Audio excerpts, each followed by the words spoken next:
गांव की चुगली, चाची की कहानी।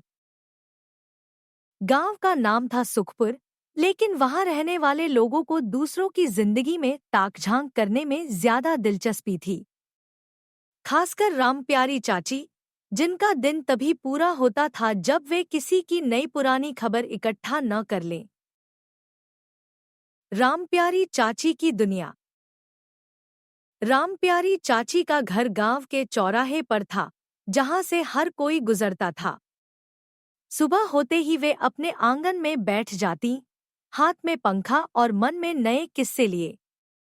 गांव की औरतें उनसे मिलने आती और फिर शुरू होता था, अरे सुना तुमने, से भरा मजेदार सिलसिला। नया मुद्दा, सरला की शादी। एक दिन चाची को खबर मिली कि सरला, जो गांव के महेश काका की बेटी थी, की शादी शहर में तय हो गई है। बस फिर क्या था, चाची के दिमाग में सवालों की बाढ़ आ गई। लड़का कैसा है? घर कितना बड़ा है? दहेज में क्या क्या मिलेगा? कहीं कोई गड़बड़ तो नहीं? चाची ने बिना देर किए इस खबर को पूरे गांव में फैला दिया और हर जगह अलग अलग कहानियां बनने लगी। किसी ने कहा लड़के का रंग थोड़ा सांवला है, तो किसी ने जोड़ा लड़का सरकारी नौकरी में है।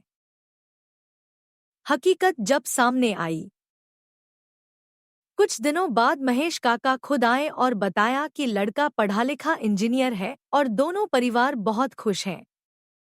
यह सुनकर रामप्यारी चाची को थोड़ा झटका लगा, लेकिन फिर उन्होंने नई बात छेड़ दी, अरे सुना है मुकेश की बहू मायके में ही रह रही है।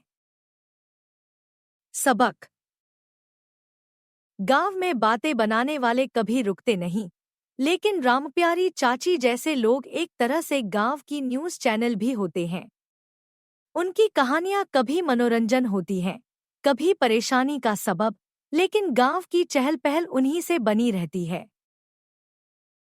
तो अगली बार जब कोई चुगली करे, तो ध्यान देना, कहीं वो कहानी भी रामप्यारी चाची की जुबान से तो नहीं निकली।